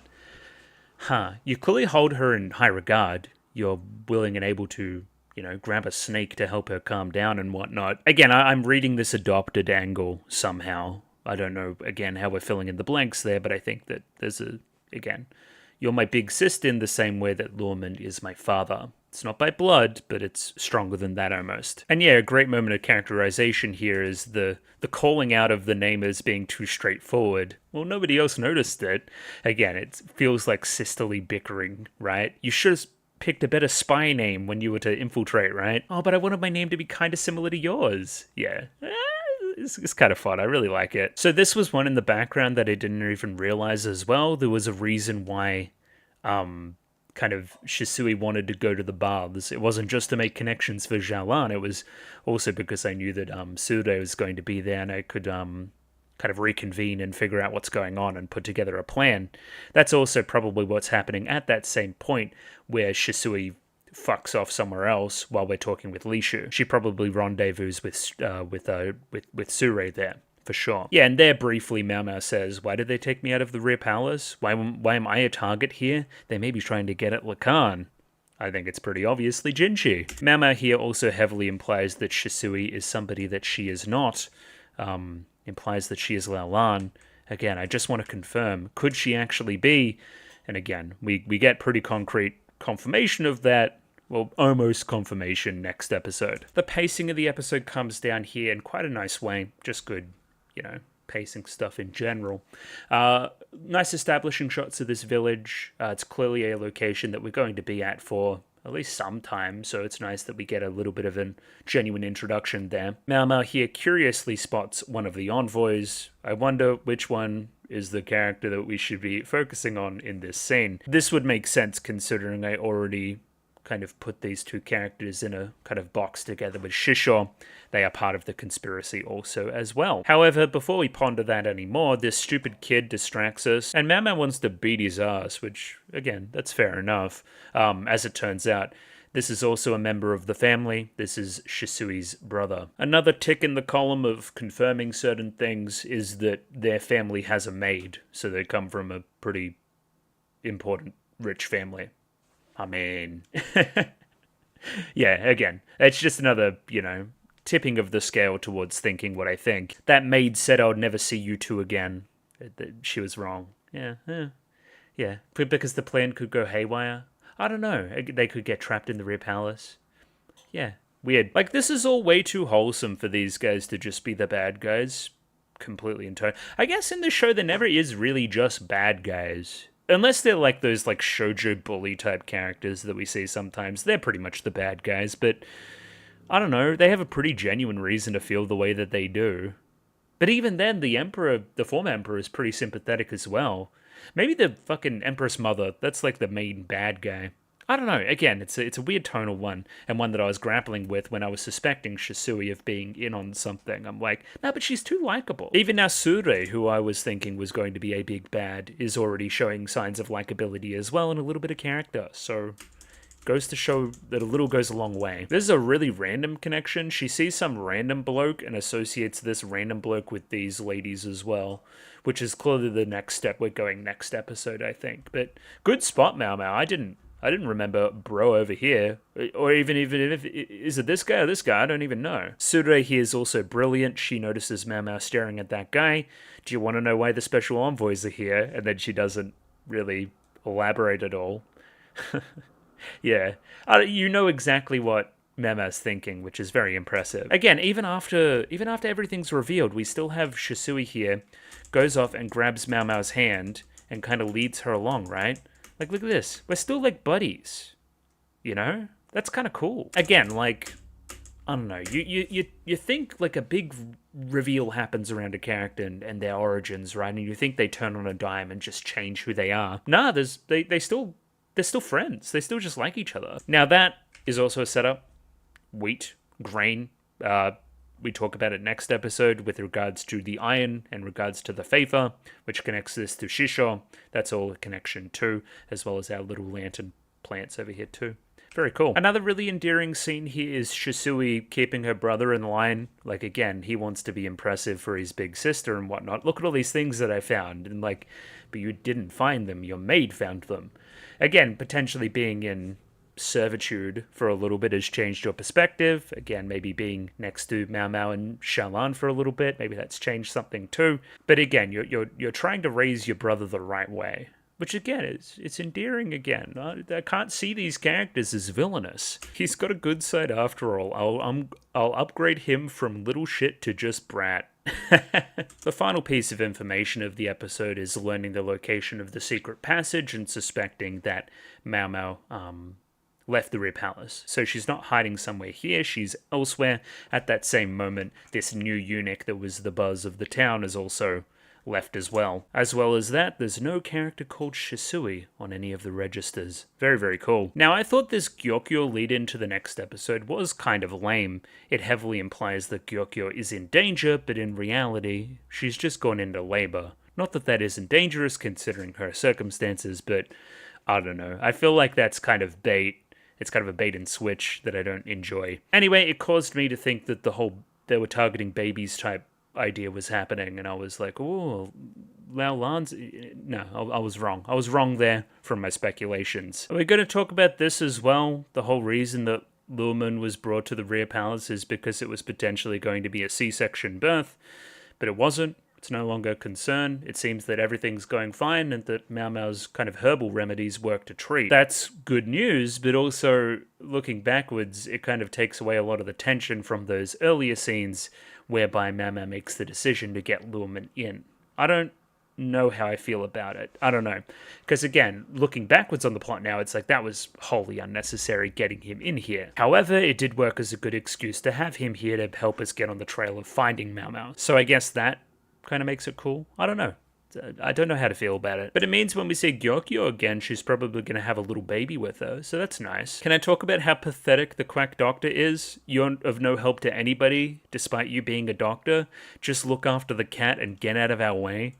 I don't know. It is refreshing to see somebody panicking other than just Jinshi, so again, maybe I'm doing okay relative to this guy, but he's just so pathetic. Even from the very first episode, yeah. Fun character. This part of the plotting of the episode is a little bit onerous as well. So we find out that we know very little information about the missing eunuch that was very popular.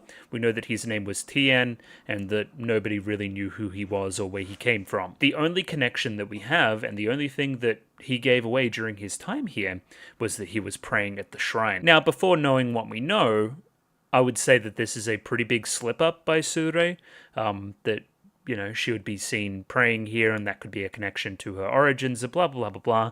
But it's also her mother. Like, yeah, again, that's significant, I think. And again, something that you're willing and able. Again, how many more times is she going to be in the Rear Palace, really? How many more times is she able to go see the grave of her mother? So again, taking time out to do that, even if it gives me away ultimately, is kind of significant, I think. Specifically, she was seen at a graveyard on the north side, the graves of those who were deflowered by the late emperor who died in the Rear Palace. Again, something that we're just kind of hiding up in the dilapidated north. Again, it's a metaphor for how they were treated as people as well after this took place. Now, the lantern flower here is really curious as well, because the implication would be that it was something that potentially Sure smuggled in as a kind of final goodbye, a final symbol of your homeland or something like that, or... Yeah, there's a significance here that will probably, again, reveal itself with time. This kind of withered lantern is such a great metaphor used here. I think I'm going to take this opportunity to go back to the Anchi episode in the here and now and see the exact language around this character. Taiho, or whatever her name was. Okay, so my life was in danger because I was pregnant. This is Anchi now, right? The child was a boy, and that the Empress Mother accepted him as an official heir, as an official grandson, as somebody officially royalty. There was once a girl who gave birth to a daughter. She claimed that the girl was the late Emperor's daughter. Again, okay, this is significant. This is Sure, right? But he denied it, saying he knew nothing of it. A doctor was declared the father and was exiled with the baby. Okay, so yeah, some guy was the scapegoat. He got sent away with this kid that technically I mean, because of society, she's never going to be in line for the throne, so to say, but she is like royalty. She is significant. So that's really fun now that that's a connection to Sure, right? It also... Does that mean that technically Jinshi and Sure are related? That's kind of funny. That's cool. They kind of look similar to each other too, now that I think about it. Yeah. Anyway, again, that is if the claim is true, blah blah blah blah. It's speculation. I'm not taking that as fact yet. I'm willing and able to change my opinion. All the disclaimers in the world. And that having a concrete connection because a doctor was blamed for it, that having a concrete connection to why all the doctors are eunuchs and why Luhrmann became a eunuch, which has a connection to Mau Mau. It's all connected. All the puzzle pieces, baby. The girl who gave birth to the so-called daughter was left in the rear palace. She will probably never leave the rear palace. She is dead and buried as of the current episodes that we're in. Then time passed when I no longer had the appearance of a young girl. The late emperor stopped visiting me. The rear palace expanding again. I've heard that Master Shisho suggested it. Yeah, that's the part I wanted to get to, this Shisho stuff, which I'm still unsure about. I guess he's an important player in the rear palace. And that, yeah, I don't know. He's a powerful player, I guess. Anyway, we'll leave that there, and we'll go back to our current stuff. But after that, I think I'm willing and able to say the late Emperor, right? That's how you spell emperor. Emperor. I think that's right. Google's not correcting me. Yeah, I did it. Yeah, we're gonna leave that there now, I think. Now, this is one of my favorite scenes in the show, in this 2-episode chunk. It's very, very significant and speaks to this rot at kind of the very center of Jinshi's origins and being and his forefathers and the way he looks and everything, right? Like, despite everything, he can't escape it. He can't escape what his family has done to these people, I guess. And no matter where you think Jinshi's from, whether you believe that he's the late emperor's son, or you believe he's the late emperor's grandson, there's still a familial connection there that he needs to reconcile with. Jinshi smells the strong alcohol that Mau Mau was brewing very early in this season, and immediately drops all pretenses and asks where Mau Mau is. Again, his hunch is correct here, but he is acting completely on a hunch, and ends up scaring people in that process. Like, he remembers, oh shit, I shouldn't call Mau Mau by name, I should say the servant girl. I can't be this passionate about it, I must hide, I must wear this mask. That is what he's thinking at this moment. Calm down, I'm Jinshi the eunuch right now. And then in putting on his usual self, he reminds her so very much of the late emperor. Yeah, I think this is so significant. I really feel like it is. And her reaction here being like that outright disgust and like all this like trauma coming back up, it just speaks to the motivations of the people that are in this conspiracy, right? The way that the late emperor treated these young girls and the harboring resentment they've had all this time. It's no wonder they're going to all this effort to enact this conspiracy, which probably ends with Jinshi being... or at least an attempt being made on Jinshi's life. I would like to think that he survives the thing, but yeah. Like, I see why they're doing it, I guess. And Shenlu as well, a character in her brief appearances that has kept it all together pretty well. She seemed like one of the most kind of switched on people, like very neutral. Her to have this strong of reaction and like essentially committing suicide by the very end of it it's so significant, I think. Now, him giving sweets over to little kids and then doing what he does with them is a little bit on the nose. I don't know, man. It's weird. It's a really weird character to talk about with the late emperor because I don't want to take away his culpability in all of this. Despite his circumstances, he's still diddling kids and like leading them on, which is terrible, and like forcing them not to leave the rear palace and all sorts of stuff. But I also feel like there's an element of him being like his psyche's just like not there. It's just shot. His mental is boomed from all this responsibility put on him from such a young age as well as his overbearing mother. It's a coping mechanism for him wanting to reattain his youth once again. You can justify it any way you want, but he's still diddling kids. I don't know. It's a can of worms. There's obviously not a right answer there. It's complex, you know. Another really fun element in the plot, which kind of keeps these secrets hidden, I guess, is the idea of nobody ever stays around here too long. Nobody knows what people look like. Like, there's not a solid passing down of information that people would just know certain things. Otherwise, again, people in the know that Jinshi's Jinshi, right? But everybody else kind of doesn't because they don't remember, except for you, who's been here the entire time, you know? That these are the people that would harbor the resentment, you know? And they're dangerous because they know these things. The similarities don't just stop with the looks as well. He too had a voice as sweet as honey. And again, this is where I feel this really cynical edge to the Jinshi the eunuch persona. People have noticed how effective, again, the late emperor was at doing this kind of thing, and put him in this location to keep these people under control because I've seen it work previously. That's the cynical edge, I think. But again, like, imagine it's not just, again, like, he had sex with me at a very young age and blah blah blah blah. It's also that he's the emperor. It promises me like the good life if he stays around with me. But he didn't because I aged, because people do that. That's gotta fuck with you, right? Like, at a certain point, I thought that I was going to be like royalty, and now I'm not.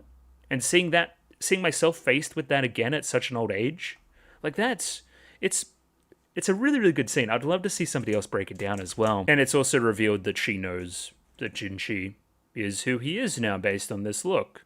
You would have to be related to him.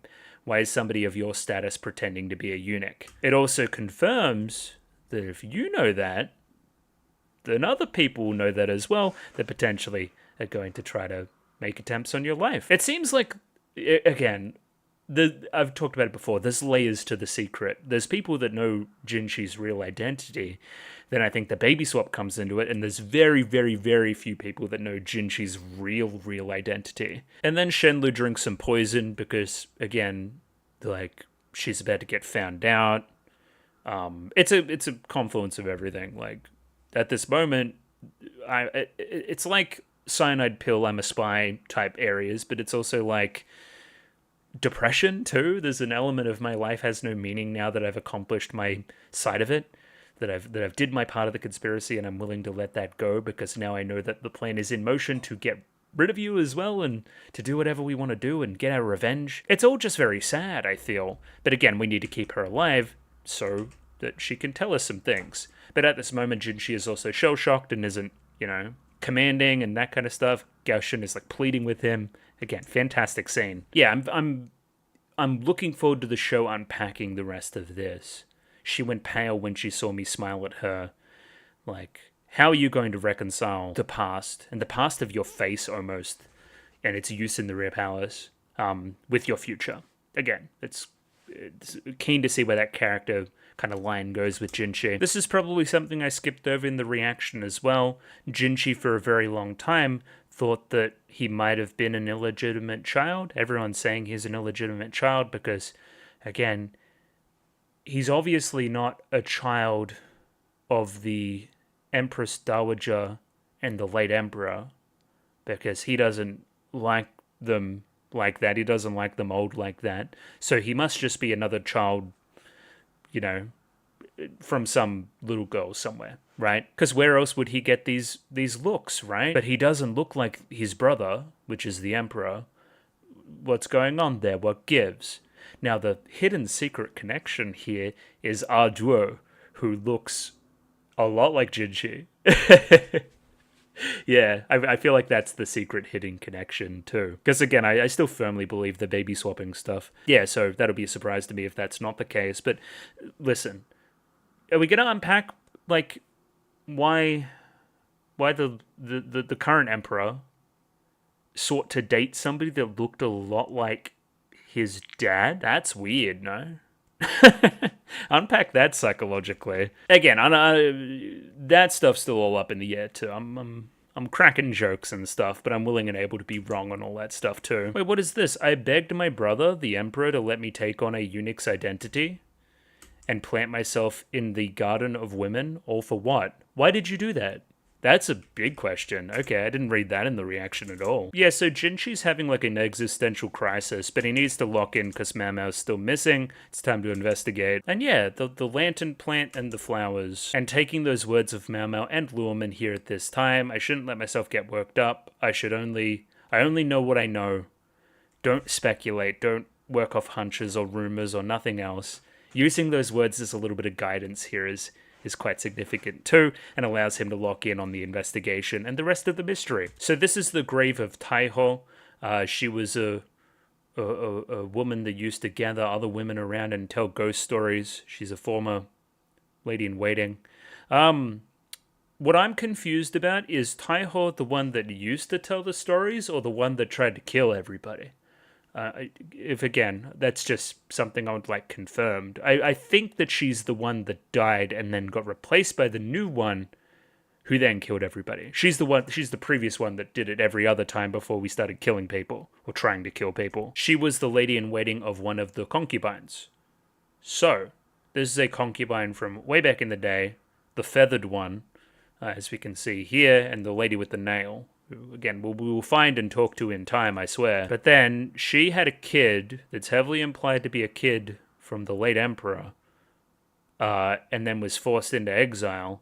Well, no, she wasn't forced into exile, but the kid was taken from her. As we can see here, this is Surei. Only one person is related to Taiho by blood. During the last emperor's reign, she gave birth to a daughter after an affair with a doctor. Which again, we then just smash cut to Surei, so that's pretty much confirmed. If that daughter is still alive, and we're going to frame by frame this, if it wants to behave, which it is now. Cool. There's only one person that she was related to by blood, and that's probably this whole Shisho Laolan type connection, which I'm still unsure about.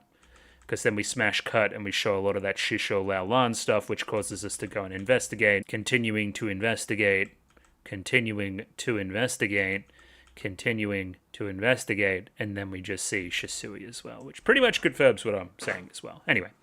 Cool. Either way, then Jinchi locks in and we're off to the Garnet Pavilion. Another fantastic scene kind of follows whereby we investigate the weird situation going on with all the identical ladies in waiting, which again has been used for Laolan to escape the rear palace unnoticed for weeks now, I believe is the timeline. So again, I'm like trying to put this together. Clearly character design wise, this is Taiho, right?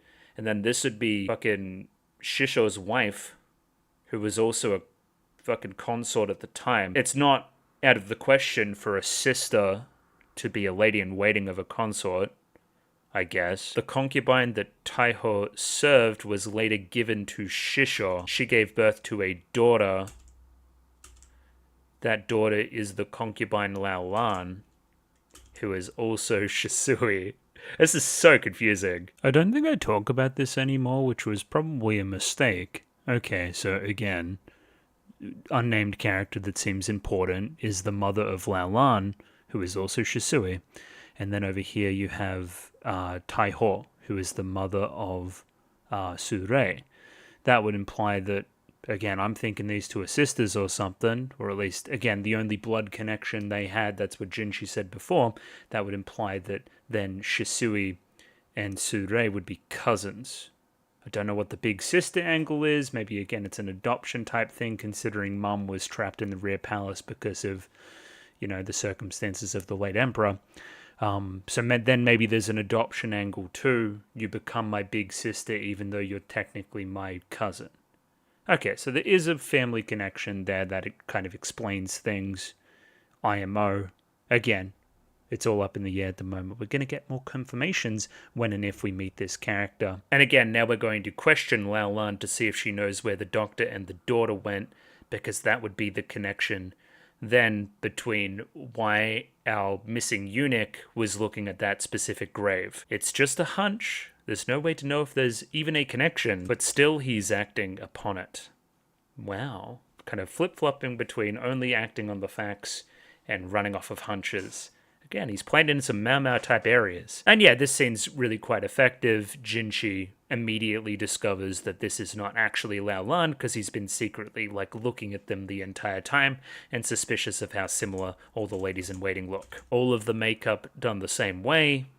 all very similar looking ladies. It's all just very suspicious. Now, a really fun connection too is the Kitsune connection. May connect all the way back to the Fox Village that we're in right now. Again, I'm going to let that stuff play out a little bit more naturally, let the show do it. I really love Jinshi flip-flopping between his personas here. So initially he tries to kind of lock in and be very cordial and respectful. He notices the little beauty mark, the little blemish there, and immediately switches tact. Like, he is just acting on hunches. Imagine how much trouble he would be in if this was actually just Lao Lan. Yeah, I don't know, he's kind of scary here. Yeah, there's definitely something to... I don't know. Going from the scene where Shen Lu is deathly afraid and scared and traumatized by the former emperor to Jinshi grabbing another young woman's face and like staring directly into it and like intimidating her into information, they're definitely trying to say something there too. Like, Jinshi, we have to do this the right way too, buddy. Like, she's clearly like crying, and she's also just like a servant. She might know. Like, I don't know. Lock in, buddy. Be a little bit better.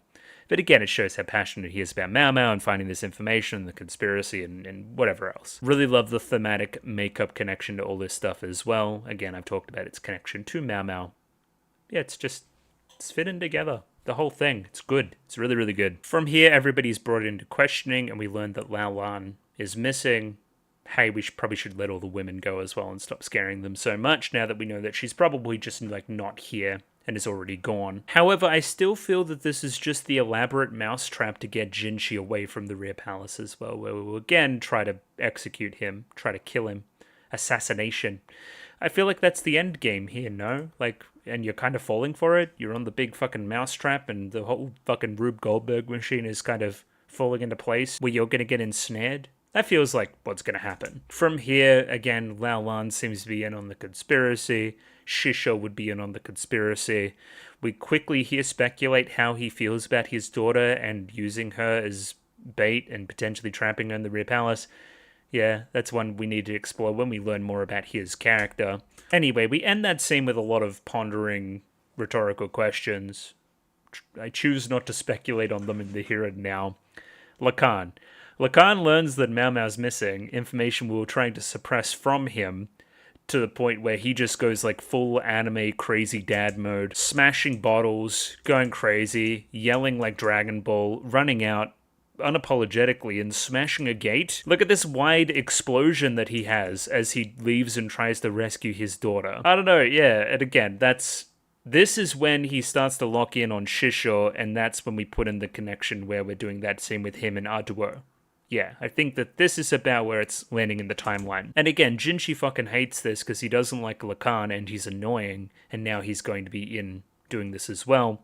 Also here we learn that Shisho is currently missing too. They're all at the festival, buddy. We also get an update on Shen Lu, who took the poison. She's not in any mortal danger anymore. She's not going to die, but she's still not conscious, so we can't speak with her. But we have confirmed that she had connections to Tai Ho, which again, that's why Sure was chilling with her before and that whole side of it. Now Jinshi starts to ponder a few things. Again, the clinic's connection, all of this, the festering resentment type idea as well as targeting, well, Lao Lan or Shisho. Somebody's already doing the Shisho stuff. That's Lacan. That's why we see that scene a little bit later on where he's trying to ensnare Shisho and spread information, and Basen has the knowledge that he's now colorblind, which again, I don't know how that impacts everything, but alright, potentially it does. Instead, we're going to focus our attention a little bit more on Lao Lan, or at least try to. However, our final connection here is to our good friend Lahan, or like La Lahan, or Ka Lahan, or whatever his name is. Khan Lahan, of course. He is Lacan's adopted son. He carries an abacus on him. He seems like a real nerd. He's his father's son. I want to see a scene between him and Mao Mao. Pretty bad. I think that would be very entertaining. Just if things weren't complicated enough, we have another adopted son into the mix. Anyway, he presents information. And again, I don't really want to break it down scene by scene. There's something about wheat and the wheat price and somebody skimming some stuff off the top, and also excessive prices on iron, and both of these details being linked, and especially linked to somebody who would have access to the treasury and records and whatnot. again, essentially you're saying without saying that shisho is sketch and it's to do with grain and the favors and iron. That's kind of what we're supposed to be getting from the scene. Now, this is one that gets my kind of economist brain going. We're implying that the price of iron has gone up. So, okay, the price of grain going up was because we're skimming some money off the top. Fair enough. The price of iron has gone up based on demand, so we're purchasing a lot of iron. That kind of makes sense in an economic kind of way, but also not really. Anyway, fine, we're going to let the show pass on it. What we're implying is that we're purchasing a lot of iron. I don't know, again, is this the connection to the FIFA type idea? It's hard to say. And you say without saying that there are very few people that could actually do this. Shisho is the person in question. You are your father's son, suspecting of shisho. I don't know, we have some powerful fucking scheming allies, so I'm not feeling that bad about the whole Jinchi situation, I don't know. And we end the episode on kind of a joke that Lacan destroyed the gate and that we need to pay for it, and that's kind of why I'm coming here and giving you this information as well. I don't know, man. He's such an anime character, too. He's got the fucking scary glasses. He's a cool guy. And we end the episode with a small tease here of Mao Mao going down to the festival that is happening this night, and that's clearly what we're doing next episode, and we're going to find out some more information from there. We must don our mask, of course, to find out this kind of stuff, and the connection to the fox. And yeah, with that, we'll leave it. Yeah, again, I was a little bit all over the place this recording session, but I really like the episodes. Yeah, it's hard to put it all into words sometimes about what's happening, because it is very complex, and there's a lot of different theories, and sometimes it's not all that confirmed, so there's a lot of, like, you know, what's the word? Like, qualifiers to everything that I say. But I feel like I know where it's going. I just want to cover my ass if I'm wrong, basically. Again, I feel like I'm on the right track. The only thing here is the Shisho eye thing. His colorblindness still eludes me. What Shisho's true role overall is, why Anshi had a, you know, why he was impactful back then, why a kind of consort back in the day got sold off to Shisho or given to Shisho.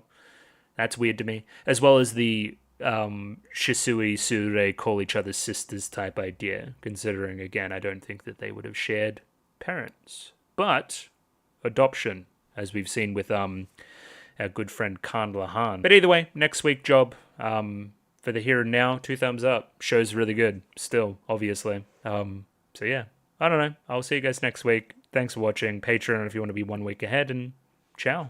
Bye-bye. See ya.